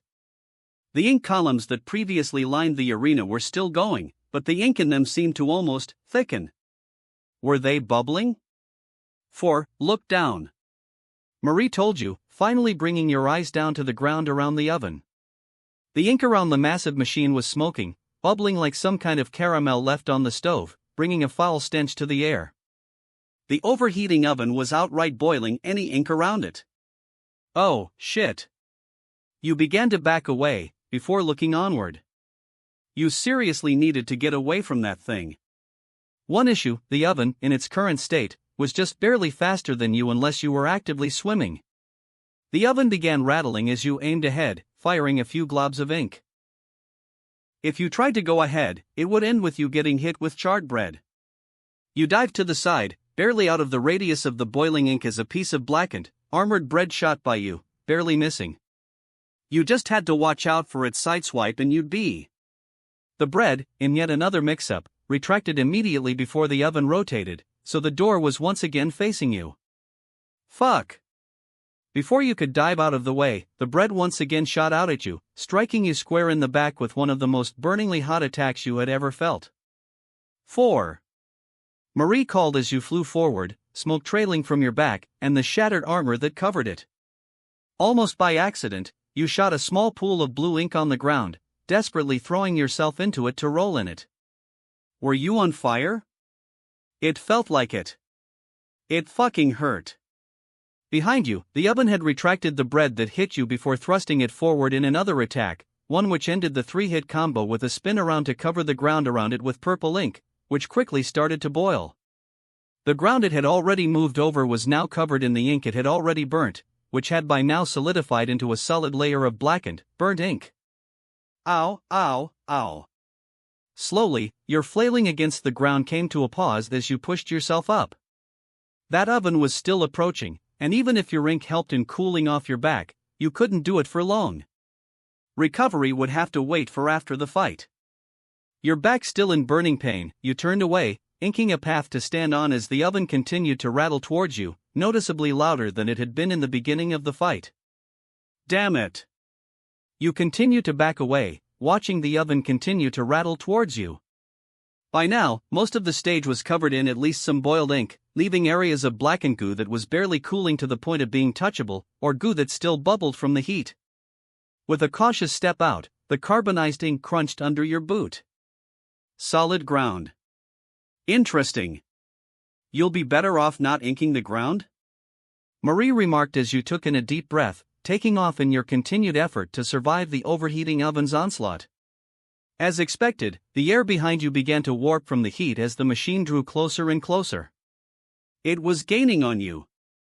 Shaking metal parts started to echo out, and as soon as the first signs of a ding rung through the air, you dove forward, hitting the ground just out of range of the oven's first jab. Doing good. The second jab of burnt bread soon followed, as expected, and as soon as it retracted, out came a third jab, followed by the same spin attack you had seen just earlier. As the spin came to a swift halt, the oven seemed to pick speed back up for one more out-of-nowhere spin, ejecting all of its bread at once in a swift, deadly blender attack. However, now's your chance. 4. Marie called as the oven's spin came to an end, stopping with the armored bread still sticking out. Temporarily ignoring the blistering heat, you quickly pointed your hero shot ahead, shooting at the first piece of bread you'd have to scale. A few shots at the higher-up piece wouldn't hurt. What? Marie watched from her safe spot in disbelief as a pained shout echoed from the bread you had shot. Your ink has clung to it, but even just the weight of the liquid seemed to be too much. Whoa! Marie exclaimed as you jumped back and away from a sudden burst of black dust as the entire upper loaf of bread simply fell off the oven, like an amputated limb only to dissolve into carbon upon impact with the ground. Not good. You have any other ways of reaching up there? Marie asked you. In response, you took a look back up, towards the top of the oven. Well. As the oven began to shake once again, you reached behind you, towards your ink tank. It was worth a shot. A grunt of effort greeted a whip of your arm, and the sudden flight of a single splat bomb towards the top of the oven, where the tentacle had been waiting the previous 3 times. Probably not enough to splat, but this was just experimenting. You needed a way to deal damage, after all. The familiar sound of the splat bomb detonating brought you the slightest semblance of comfort, until the next bang rang out from atop the oven. Another explosion drew a flinch from you as you backed up, watching flames spew from above, from behind the different loaves of bread, from its vent, anywhere that was open. Surely, this was the oven finally giving in from all the damage, right? At the end of this, you'd be able to grab the zapfish and finally get away from this machine. One more blast rocked the top of the machine, swinging it back and forth. As you watched in horror, it tilted over and away from you, just a little too far to come back up. You backed up as a massive crash accompanied the fall of the oven, scattering small pieces of metal, be they chips off the machine, screws, and so on. You watched in silent expectation, panting as the oven grew still for a moment. It hadn't released its zapfish yet, but... Is it done for? Marie asked, breaking a sudden bout of silence. I think so. Your raspy voice spoke up in response, studying the machine. Just as you lifted a foot to step forward, the doors of the oven flashed out, and one more ding echoed out.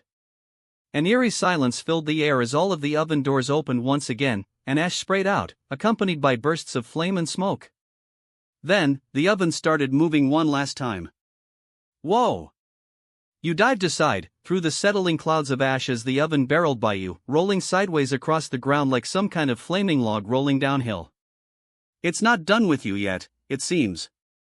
Marie remarked, watching with almost audible concern in her voice. It's fast, too. Watch your step. She advised as you tried to ink some more ground to move faster, only to barely avoid the next pass by the massive rolling hunk of metal. The residual heat burned against your skin as you kept moving, trying desperately just not to get hit. This clash between you and the oven seemed simple, it was rolling around and on fire while you tried to dodge it, but it was not showing any signs of stopping or revealing a weak point you could use. What's more? It's getting faster. Marie noticed. True to her word, the oven was taking less downtime between swipes across the arena, and less time to go from one end of the arena to the other. You were going to get crushed and baked onto the ground at this rate. There had to be something you could do, anything. Thunk. Your boot collided with something under the ink as you just avoided another flaming roll of death. What did you just hit? It was barely visible under the ink, but you could make out the outline of a large, metal, square-shaped plate. This was... Wait. You looked up to the oven as flames started to spew from it again. It was getting ready to roll you over in an explosive fury. Get out of there. Forget about the zapfish for now, just leave. Marie urged you. A bit late to make that call. As the oven began its roll towards you, you quickly pulled your last possible action in this fight. Agent 4. Marie called out in desperation as the oven slowly rumbled to the center of the arena, confusion at the sudden lack of a target evident. On its side, a low hiss similar to a sigh echoed out, and finally, a red tentacle burst from the top of it, burnt and tired. Agent 4. Come in. Marie called again. What the hell did you do? You didn't get crushed, did you? No. Marie grew increasingly frustrated as she continued to try and call for you, all to no avail. Come on.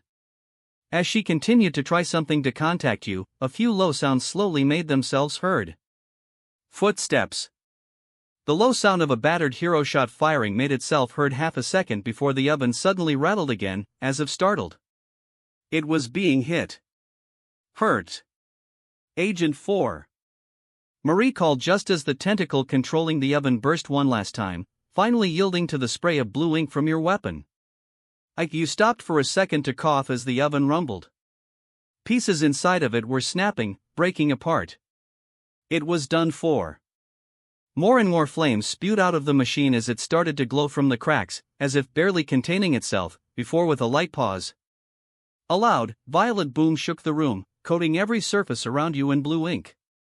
In the middle of it all, surrounded by metal scrap, a lone zapfish stood in its light bulbish container, looking around frantically. Agent 4. How did? Marie cut herself off as she tried to process what had happened. When I first splat that tentacle, on top. You gestured behind you, where a perfectly square panel of uncooked blue ink sat, just beside a large metal plate. It shed some armor. That armor was cooked onto the ground with ink. I pried it off, inked the ground, and put the armor plate on myself to hide. You panted through your explanation, walking towards the zapfish. Your reason for fighting this thing in the first place. The overheating oven was dealt with, and you could finally get out of this damned arena. 4. Your exit from the boss kettle was met with Marie, who watched your exit with worry. The sun had already set, casting the area in darkness. I'm glad you're okay. Marie sighed, looking you up and down for obvious injuries. Aside from your back still tingling, you hadn't been given any major injuries. Your stuff, however. Marie looked down at your clothes, a look of concern crossing her eyes. Your coat was still slightly steaming, and your boots were a bit misshapen, having slightly melted from the heat. Not to mention your hero shot and the clear damage it had taken. With a sigh, Marie shook her head. I'll get the next area opened up for you later. Leave that stuff in front of my cabin, then go and get some rest. You've earned it. Marie instructed you. You nodded, starting your walk back towards the entrance of this entire area, named Octo Canyon by Marie. Come back when you're rested and capable. I don't exactly want someone who's about to die fighting out there. Marie told you. Yes, ma'am. You nodded, continuing your walk. You just wanted to pass out, in all honesty. It hadn't been much longer before you had exited the grate that first took you into Octo Canyon, now looking out into the dark streets of Inkopolis Square. Lights were turning off, people were leaving, the city was going to sleep. You almost cursed out loud as a slow realization came to you. You were minutes away from collapsing. Any moment of closed eyes and you would be out. However, your closest known shelter was at least an hour away, through multiple train rides and under the water. You would not make it. Damn. You slowly stumbled towards the buildings closest to you. You'd have to find a bench, or a wall to lean against, or something.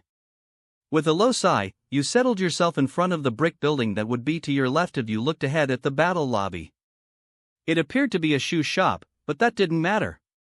Knees up, arms wrapped around it. The fetal position, something you were way too familiar with. Despite the chills of the night, your chin was rested on your knees, and with a slow breath in, you closed your eyes. You would be highly visible, but you weren't too worried. You didn't have much to lose if you were robbed anyway. Now, to let the sweet embrace of sleep take you away. Y/NL/NS Containment Log, Entry 50. Rise, above the mountains.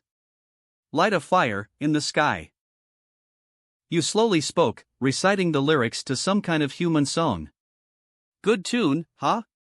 On the other side of the glass, looking away from you, Ashley stared down at a PDA as that song she had spoken about 20 days ago played.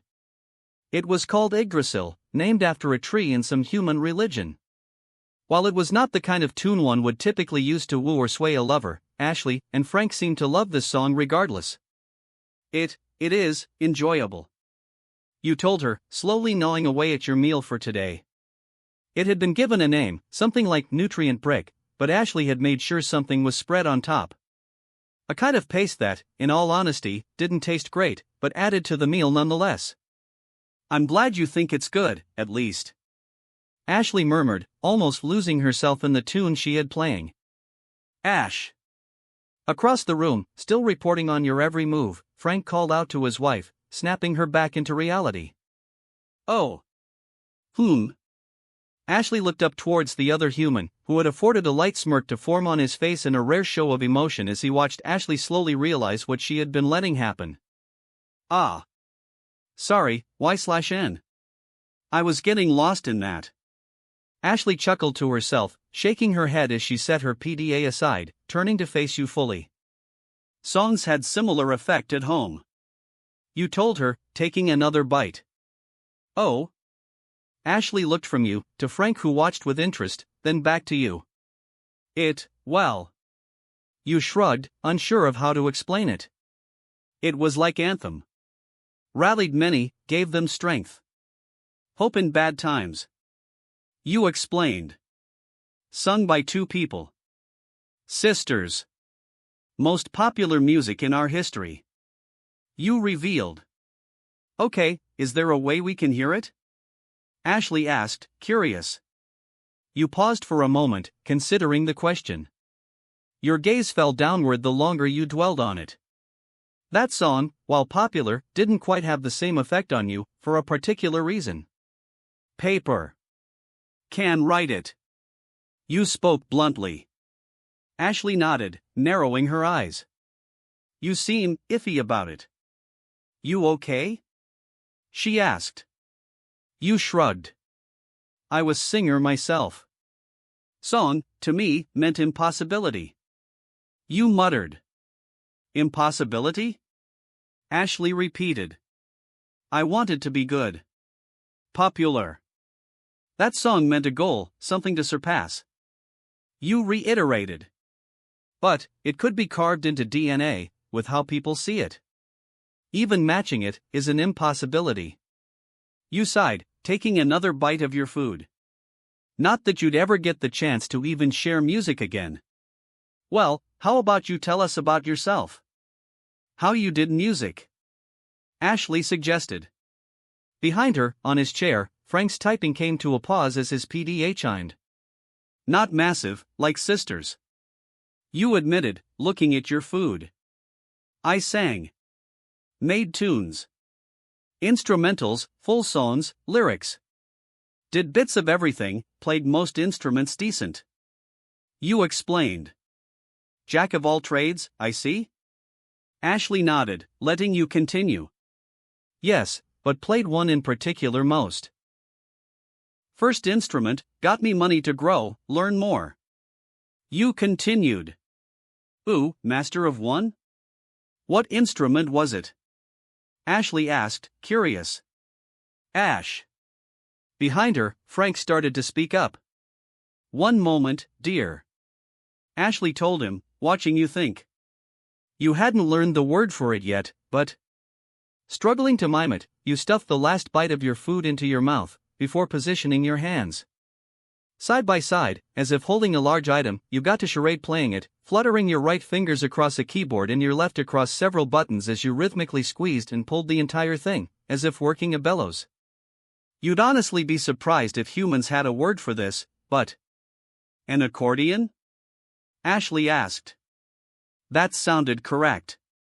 Yeah. ACC. Accord. Accordion. You nodded, confirming the instrument. Your very first one, which costed months of labor to afford, was an accordion. Played for months, by the street. People giving me money, and work, was how I got to get more, learn more music. I performed in cheap locations, had lot of fans. You told her. Had stage name, disguised so people didn't know me. Many enjoyed listening to me. That's good, you were big. Ashley told you, smiling at the surprise. I guess. You shrugged. Still lot of work. Money helped, but I had a lot to do, money to save. You admitted. Ash. Frank called to Ashley again, his voice suddenly stern as he stood up. What's the matter, Frankie? Ashley looked over to her husband again, watching as he approached to hold out his PDA. Ashley sighed, looking back at you before standing up. Sorry, Y/N. I can't wait to hear more. She told you, flashing you another wide smile before taking the PDA from Frank. Her eyes flickered over lines of text you couldn't see from here, not that you'd be able to read it anyway, and as you watched in silence, her smile faltered. He. Her brows furrowed, eyes narrowed, and slowly, that bright smile faded away. Watching that fading smile, it brought a twinge of concern to you. Was something happening? What? She looked up at Frank, who shrugged in response, before looking back at the text. No, this is. She stopped herself, looking back at you. What was she reading? YY/N, hold on. Ashley handed the PDA back to Frank, taking a moment to stare into nothing. Her eyes flickered back to you for a moment, before she took in a deep breath. "I'll be right back," she decided. Before you could say anything, she was turned around. "Ash." Frank watched as the auburn-haired woman left the room, leaving him alone with you and your growing fear. The brown-haired man slowly turned to look at you, pity evident in his stare. After a second, he let out a low sigh, sitting back down in his chair. That once professional, straight posture was now slumped. Whatever had just happened between the two, it wasn't good. It didn't seem good for you, and it didn't seem good for Ashley. The square was still just as dark, just as cold as it was most nights. Not freezing, but enough to bring a chill to anyone who stood around too long. A good example of that was a pair of two figures who currently, swiftly made their way across the nearly empty square. That got boring real fast. The first of the two, a shockingly short, white inkling with pale skin and a tired expression, sighed, slumping over on the journey to the car she had been taking. Her chauffeur had been kept waiting almost an hour later than usual, something that was just less than optimal. "I guess it'd be hard to top the great sapfish going missing, huh?" The second figure, a taller girl with darker hair that ended in green and darker skin, spoke up, corroborating the previous statement. "Yeah, and Callie too. Wonder how Marie's taking it?" the first one asked. It was a good question, one the second girl had to think over well. "I can't say it'd be too well. I do think we should have set up a search party or something, though." The second person sighed, thinking back to the news segment that had reported on the incident just earlier today. "At least it's the most exciting thing we got since that meteor crash, right?" the first one remarked. "Yeah. I do wonder what came of it, though." As the two passed by the local shoe store on their way to the place their vehicle was parked, the second person came to a slow stop, looking down. "Me too, honestly. This could have been aliens or something, but no, we just..." The first one kept walking for a second, before quickly noticing the second one. "What's up?" she asked, stepping back over to the second person. "Well..." The second girl looked down at a new sight, her tone hushed. Leaning against the wall, a lone inkling was in the fetal position, lightly sleeping without so much as a blanket. "Rena." The first inkling looked up at the second with a light warning in her tone. I know. But it's been a while since we last saw someone like this." The second noticed, brows knit. "For good reason. This is an easy place to live. But if you're so insistent on making sure everyone gets help..." The first inkling reached into a pocket, drawing out a small business card and a pen from her back pocket. "Here, address for that soup kitchen." She scribbled a set of numbers, followed by a street name and the word soup kitchen before leaning over to wedge the card between the sleeping inkling's fingers. "When he wakes up, he can go there for help." "Got it?" the first one asked. The second one nodded, before the first one turned away, continuing her walk. The second of the two hesitated, before turning away to join the first. In all honesty, she felt a bit bad leaving something out on the street. She wanted to at least leave a blanket. Or, if she dwelled in her thoughts a little too long. No. The first inkling would be mad. She would never have it. To think we had to stay late waiting for a report on the great sapfish before our day off. The first one sighed, exhausted as the two approached the large, sleek, black car waiting for them. "I know, it sucks." The second agreed, preoccupied as the first inkling opened the car door to step inside. "I cannot wait to just lay down." The first one sighed, reaching back towards her pocket. "Now, let's see," she paused, patting her pocket, before groaning. "I left my phone in the studio." She groaned, leaning back. "I'll go grab it, hold on." The second volunteered, backing away from the car. "No, I can get it." The first one sighed. "You're tired, you can go on." "I can just grab it and take the old car we keep in that parking garage." The second volunteered. "You sure?" the first one asked, brows knit. "I insist. Get some rest. Something comes up, I'll call the chauffeur with your phone and have it passed to you." The second promised. Okay. I trust you. The first one sighed, buckling herself in. See you in a few. The second told her, closing the car door. A few seconds later, the engine started, and as the second started to walk off, the car with the first Inkling and her chauffeur started the drive. Despite the simplicity of her task, the second girl quickly found herself coming to a stop outside the shoe store. Staring down at the sleeping Inkling, the second girl paused, thoughts clashing in her mind. Her friend had already given this person the address to a place he could get food and a blanket, but it was a chilly night, and leaving him out felt wrong. But her friend would disapprove. But she couldn't leave him, not while trying to keep the kindness of her heart. But she'd. With a sigh, the girl finally relented to her own self-guilt tripping.